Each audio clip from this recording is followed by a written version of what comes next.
What's good, everybody? I'm joined here with Roger. What did you do?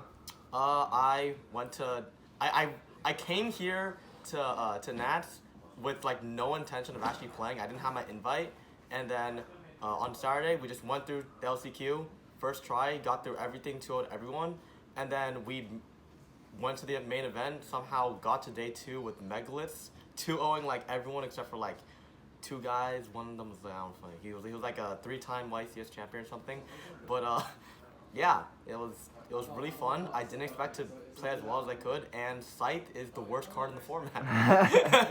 Hey, man. Well, good job, man. You deserve that. Do you have any shout outs? All right, bunch of shouts. First, shouts to everyone who came with me, mostly from like the UW club. Shout out to my team, Team Saiyan.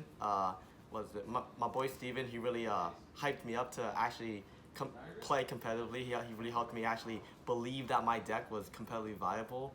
And shouts to everyone who lent me cards because I can't afford half my deck, honestly. Yeah, that's about it. That's all I got right now. Let's get into the list. All right, so I already did a Megalith deck profile before. This one's, I think, a bit more cards. This is a 51 card build. I had to change it right before the event. I had to cut down like a bunch of cards, but here's what I got right now. So first, the Megalith cards. We play 3 Megalith Fool. Let's get that right. 3 Haggith. 2 Ophiel. 2 Baethor. Archon, and Phaleg. So, if you aren't too sure what exactly the Megaliths did, none of my opponents knew what they did. The basic concept of Megaliths is that they are a ritual archetype that are based on the level 4s that search things on summon, the level 8s that have really big effects on the board and can be used as ritual spells, and the level 2 Fool who's used to sort of like toolbox all of these and get you some recovery plays. So yeah, you mostly want to max out on like the small ones, except for Ophiel. So Ophiel is the monster searcher. Typically in the deck, you actually don't need access to very many Megalith monsters, as Megalith Haggith is the main one you're summoning because he searches you a spell that summons them from deck. So it's usually better to summon them from deck than really just to have them in your hand. They're almost kind of bricky, but if you're summoning them from deck, they're on the board, they're giving you board presence, they're confusing your opponent, they're just really good. And Fool is just good because it is a quick effect ritual summon from during both players' turn. You can get some really weird chain link situations. It's just really good. Baethor's popping like 6 consistently.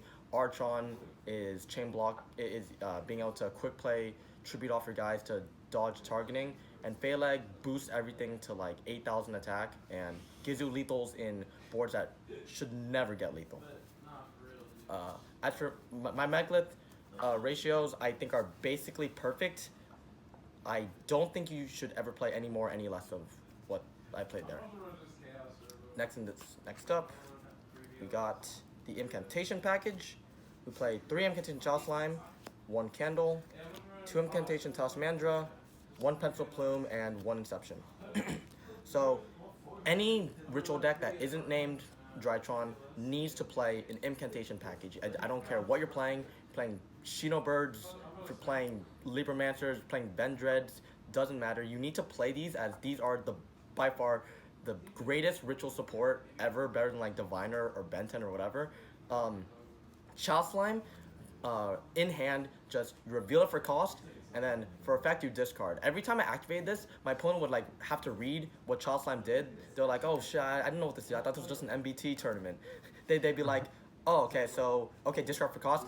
No. This reveals for cost, and then afterwards you get to choose any incantation to summon from deck, and they all do something different when summoned from deck. Candles adds a ritual spell, Task Manager adds a ritual monster, and Pencil Plume recovers 1 from graveyard. Now, what ties all this entire package together is Inception, which lets you ritual summon any ritual monster using only incantations from your hand.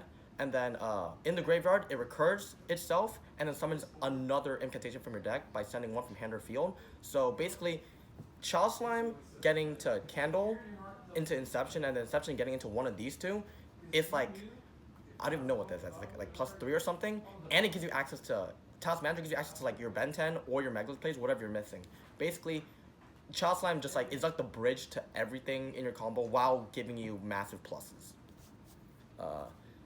I honestly, I kind of want to play more of the Pencil Plume because there are times when sometimes you, yeah, I don't know. It just felt like I needed it sometimes during the event, but I don't know. I'll figure it out some other time. Next for the fairy aspect of my deck, we play 3 Diviner, 2 Ben 10, 1 Cyber Egg Angel, 1 Ritual Sanctuary to go with the Cyber Egg Angel, and the win condition of the deck, honestly, Archlord Christia. So more ritual support. Diviner, insane, dumps a Herald, becomes a level 6, which gives you access to Baron in certain scenarios, gives you access to your Hulk, which gets you access to even more lines, and when tributed, summons a level 2 fairy from deck, aka, was it All Out the Egg? Ben 10, obviously you're looping this, you're tributing it off, you're adding it back with Fool, you're adding it back with the Pencil Plume from Inception, you're searching a bunch of times. Really good. I don't know why it's at 2, honestly. It doesn't really feel fair at 2, but having this deck will actually usually doesn't even need 2. This deck can usually do its combos fine with just 1, but sometimes you need 2 to get certain like fairy counts for the Christia. And then Cyber Egg Angel, this was my favorite card to summon because no matter who I played against, whether they're like the casual Andes to like some super serious competitive player, everyone had to pick up this card and say, what the hell does egg do? What is this? I'll say it searches Ritual Sanctuary and they'll read it. It's a single sentence. But this card is your target off of Diviner. It's really strong because Ritual Sanctuary, this card, before I had problems with bricking in this deck, but this card just ties everything together. You can discard a spell to search any ritual spell or any light ritual monster, or that's the first effect. The second effect is you shuffle back spells to resummon a fairy from graveyard up to the level. So if I were to target Diviner, I could shuffle back 2 spells, and a lot of times I would just shuffle back like, like my Megalith Unformed, a card I'll talk about later. But like you burn through so many spells in the deck and just putting them back in the deck just to use them the very next turn. It just gives so much recursion, and it gives you double access to your tuners. I probably play more. 2, maybe even 3 of this card. It's actually nuts. And Christia is just Christia. The normal combo that I play just happens to put 4 fairies in grave. I didn't play this before, and I didn't change my combo at all. I just added it because I realized, oh hey, 1, 2, 3, 4. I'll summon Christia, my opponent can't play, and also when Christia is summoned by her own effect, mandatory, you have to target a fairy in graveyard to add back to hand. So if your opponent's smart, if they have the Ghost Ogre, they will always Ghost Ogre Christia. Yeah. However, no one saw this coming. Every time I added off Christia, off Ben 10, everyone was panicking. They were checking my grave. Oh god, does he have 4 fairies? And then like they try to nib me, but one thing they don't know, if I search Christia, you already lost. I don't care if you nib me, I have 4 fairies in grave, the game is effectively over. And of course, like if they have the droplet, then well, they didn't have the droplet, so we're good. How many times do you think you Christia lock somebody? Do I think? Well, I didn't think. I know I Christia locked people like 14 times. One game against Swordsoul, I summoned this 4 times. They kept repeatedly outing it because when it leaves the field, it goes back to the top of the deck. I would just top deck it, check my graveyard, 4 fairies, summon. That's crazy. It was not his day. It was funny. All right, next, 1 Illusion of Chaos, 1 Magician Souls. It's crazy. Illusion of Chaos is actually a blue card. He's a ritual. It's searchable in the deck, and Magician Souls is good because sometimes you need to get like your Inception in graveyard if you can't ritual summon, so you can proc the graveyard effect of Inception. So the reason why I play only one of each is, unlike other decks, I play like 2 of each. It's not like I'm not playing Brave or Adventure stuff in this deck. I don't get to just like use Fateful Adventure, get Draco back, draw 2 for free, recur the Draco back. You only ever search these when you specifically need to actually send things to your graveyard, or if like you use Ritual Sanctuary and you're not using the field spell anymore and you just want to get a free draw. That's the only times you ever get these. Because like, I tried to play them more, but this deck doesn't really use the free link material that well. The link material you usually do for your link plays are like very specific, but yeah, I don't. Maybe I could play more, but it felt really good at one. Just searching it out, making sure you don't brick on like an unplayable is good. It performed okay. I usually side this out though. Games 2 and 3. It can conflict with like prosperity and stuff. So, and then last for like the main like monster lineup, we play one copy of Magical Hound. So yeah, this is just my Hulk target. This is my level 1 Earth tuner that allows me to go into Naturia Beast. It has a very relevant in hand and in graveyard effect where once per duel you can target a face-up spell or trap, bounce it to your opponent's hand, and then special summon out the Magical Hound. This is very good against, you know, like, against Avenger. You can bounce back the Faithful Avenger, because against Therion, you can bounce back their thing, their field spell. You just get, like, it's just a free extender, it's a tuner, so you can go into Hulk. And in certain scenarios, it can even out Mystic Mine, can out Skill Drain, can out Anti-Spell. Except you don't usually out anti-spell in this deck because this deck doesn't care about anti-spell. But yeah, Magical Hound is really good. I don't know, I feel like more people should be playing this card in a format of like Adventure. Alright, so for spells, we play 3 Prep, 3 Megalith Unformed, Portal, Pot of Prosperity, and Call by the Grave. So Prep is prep, you know, search the missing piece in your combo, whether it be a Megalith, the Child Slime, Ben 10, etc. Unformed, so this card is crazy. A non-once per turn, well, it has 2 effects. Second effect is the main one. You tribute exactly double the level of a Megalith monster you're trying to summon. So on field and in hand, if you want to summon Fool, who's level 2, you tribute 4 levels worth of material, summon it from deck. This is not once per turn.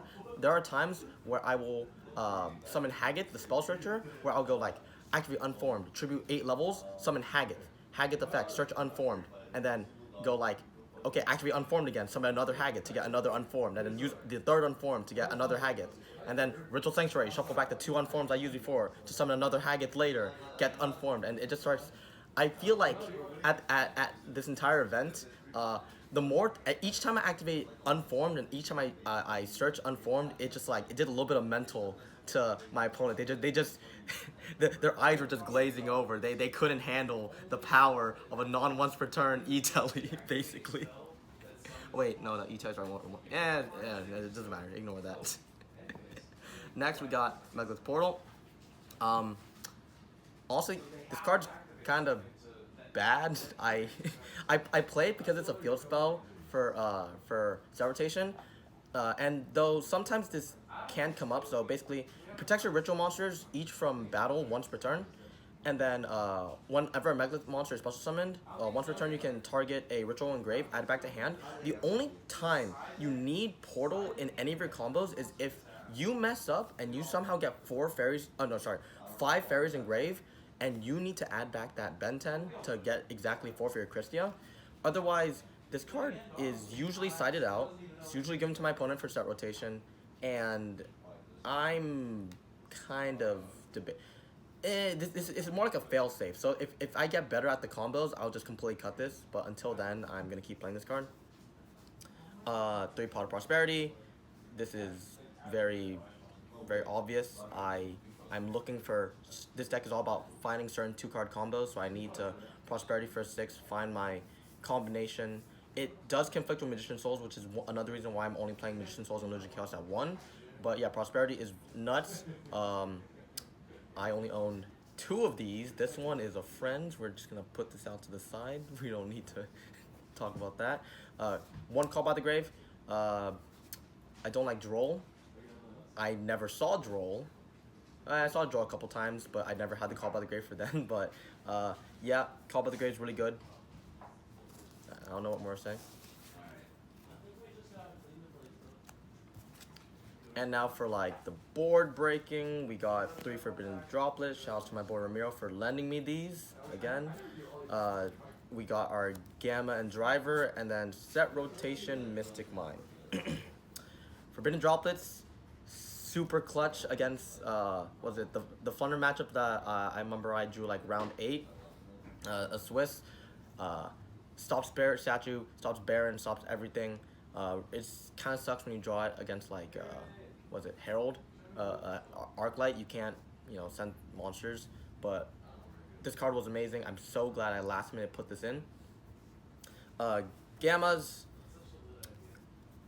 I honestly, I think I gamma someone like once the entire event. It did effectively end my Punk Therion opponent's turn, but yeah, I don't really know how good this card was because of how little I saw it. Because I side decked this card out. I main decked this and I side this card out every game 2 and every game 3 because one of my friends told me that they got some bad advice on like people were telling them like this card's so good, side out every game 2 and game 3, and I don't know why, but that just rubbed off on me and I just did it. And honestly, I kind of liked siding this out game 2 and 3 because I get to put in, if I side out the Gammas, I get to put in like a set of board breakers, and I take out the Driver, I get like a free bonus side deck card. This is really good against like, obviously it's really good against, it's the most impactful hand trap that's not like a turn skip. You can stop things like D-Shifter in the Thunder matchup. You probably shouldn't side this out every game. You probably should play it, but I don't know. I think I was just like memeing this event. And then Star Rotation Mystic Mine. So I played the Star Rotation to have at least a main deck out to Mystic Mine. So if my opponent Mystic Mines me, I can Star Rotation and set it. And then I'm like, if I'm playing Star Rotation, I might as well play a third field spell to go along with my Ritual Sanctuary and my Portal. So I played Mystic Mine. I don't like this card. I really do not like playing with this card. I don't like playing against this card. However, in the name of the Nats wins, I did have to Mystic Mine deck out one of my Swordful opponents who, after like 20 turns, had to ask how many cards I had in my deck. I had like 10 more cards in him and he just scooped it up. I felt really bad, but you do what you gotta do for those wins sometimes. And yeah, that's the main deck. 51 cards. It's a lot better than having to play 60. I saw a lot of Punk Brave people playing 60 and they just kept breaking all day. I just kept drawing good cards, so yeah. Alright, extra deck. Okay. Hauki Fibrax. This card was fantastic, absolutely broken.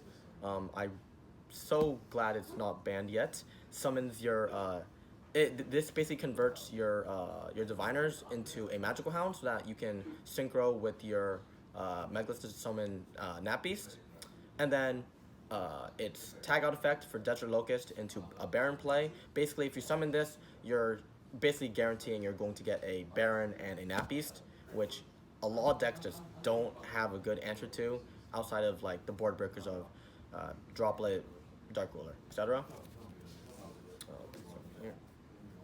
Herald of Mirage Light. This card was, I mean, whenever I played it, it felt sort of win more-ish, but this is really good to go into when you need to just like, just clear some material on your board. Sometimes you can clog all your zones out when you're summoning so many monsters from like Megalith Unformed. Materials is just any 2 monsters with the same type and attribute. Going into it, you can discard a fairy, negate spell or trap. It can sometimes protect your Christia from like an imperm or something. But I think the main thing that made this card, like, I summoned this card a lot, but the main thing that made me want to summon this is that if it leaves the field by an opponent's card, you can target 2 ritual cards in graveyard and just add them back to hand. So if I'm suspicious of like Nibiru, similarly to how like Dragon Link is will summon like sealed if they think a Nibiru is coming, I'll just like summon this, and then if I get nibbed, I at least get the recursion back. I can get like Archon Fool so that I can play during my opponent's turn. But yeah, this card is pretty good. It's not something you need to summon, but it's something you do if you're trying to play safe. And yeah. Next, we play also the Earth Charmer. This card really didn't come up that much. It's mostly for playing against Therion, as You can summon also off of your Megalith because it's Earth. You can target their King Reglix in grave and just summon it back. Just summon it out. You get a negate, and then also if also dies, you can search your Phalag and your Magical Hound, the only two targets in the deck. And this is it could be okay. I usually just banish this off of Prosperity. But if I was ever against Punk Therion or something, then this was usually summoned, and yeah, it's pretty good for in those matchups. All right, IP Masquerena, didn't summon it once, banish off. This was like my first thing to banish off of Prosperity. You summon it if you technically play it because sometimes you have like a Souls and like a Megalith, and you just want to link it off for something to clear up zones. I don't have much to say because I never summed it and I didn't really come up. It's technically good, but I don't know. We have Access Code Talker.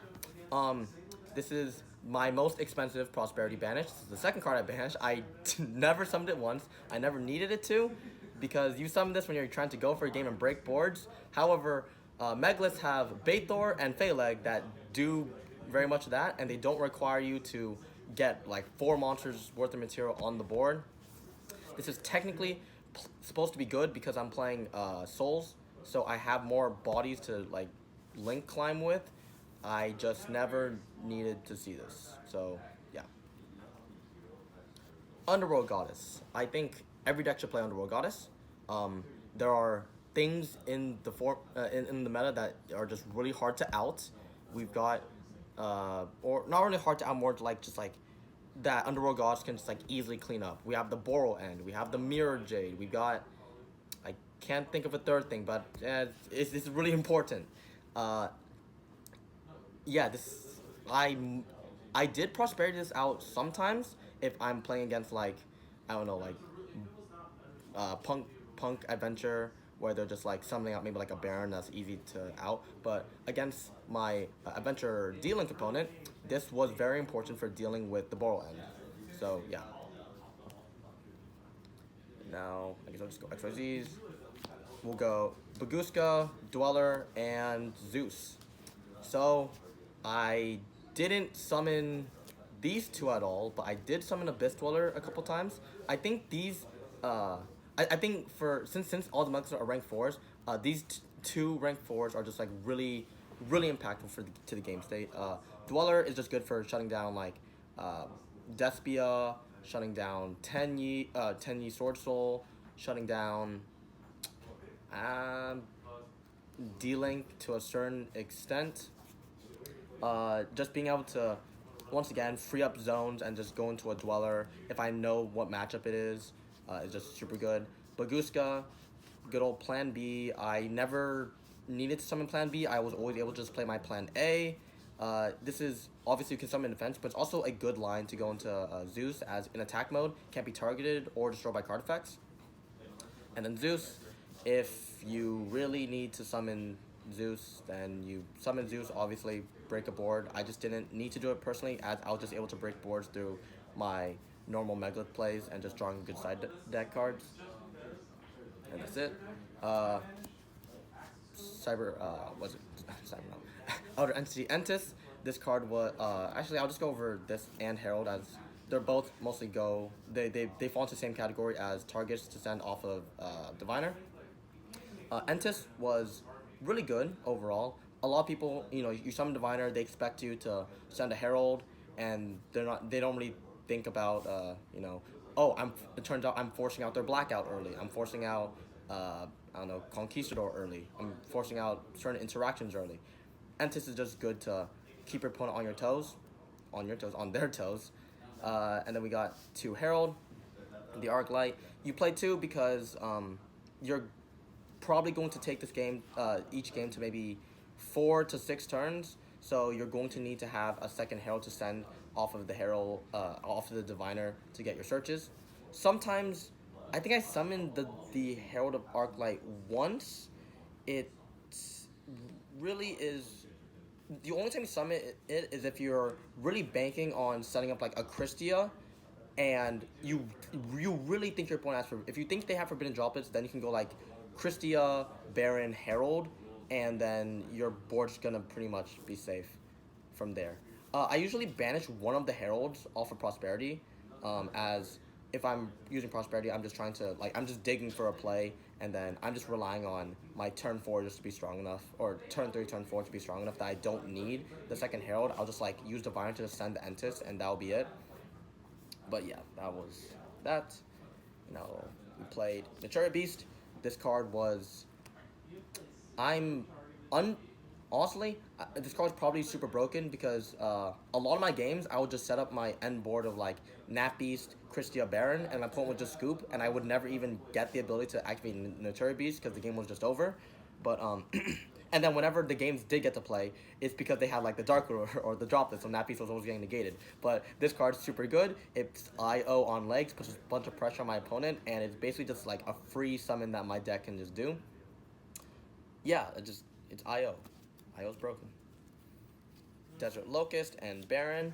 So Desert Locust is your target off of Hulk. You can makes your opponent discard a card when it's during their turn. It's just good.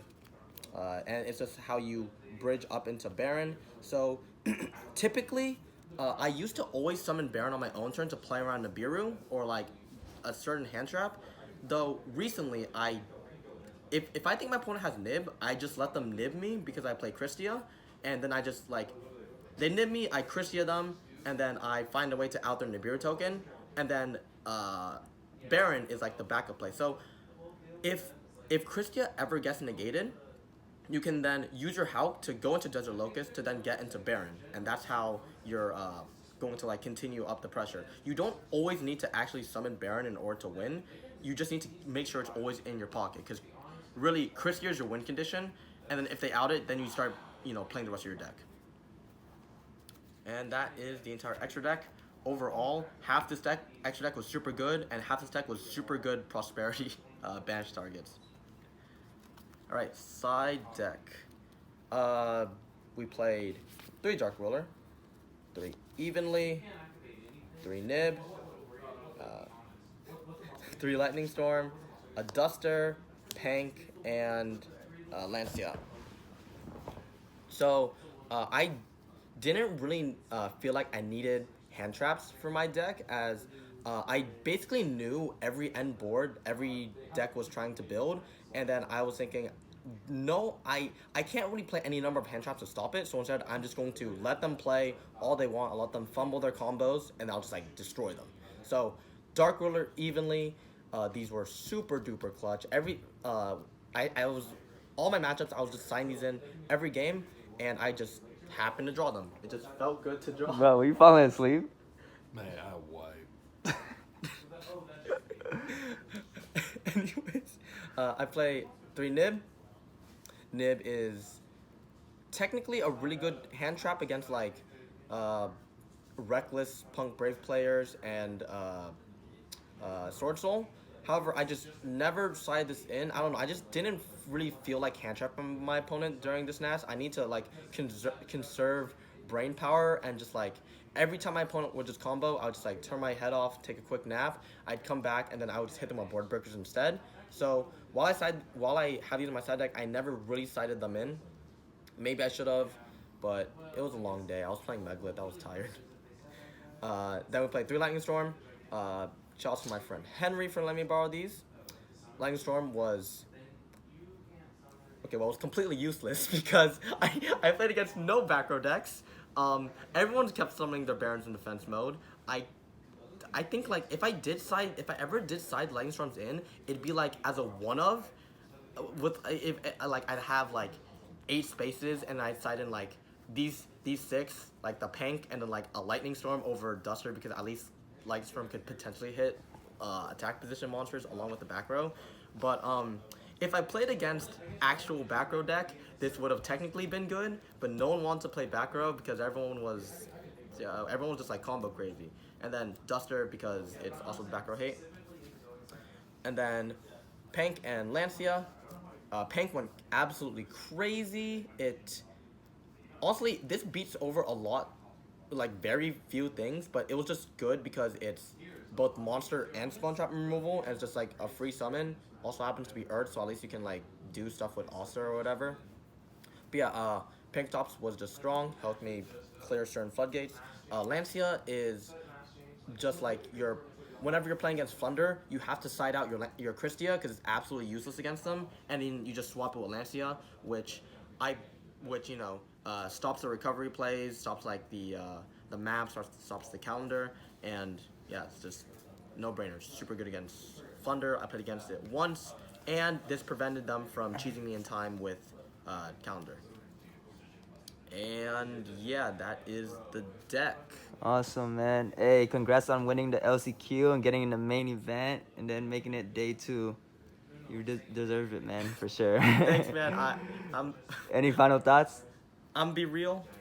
The only reason why I did as good as I did was because 1, everyone was scythe locking me when I was playing a ritual deck.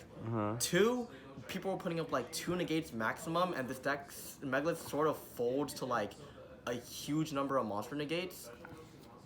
And 3, I don't know, I was just seeing the lines. It just felt good. This deck is really skill expressive. It's really hard, but like when you get it right, it's super rewarding to play and pilot correctly. Yeah, definitely. Yeah. Especially a deck that no one was expecting either. So of course, yeah, nobody knew. Everyone was reading egg. It was hilarious. Yeah. Alright, well, that's it for the video, guys. Make sure you like, comment, subscribe. I'm going to see you in the next one. Thank you. Peace.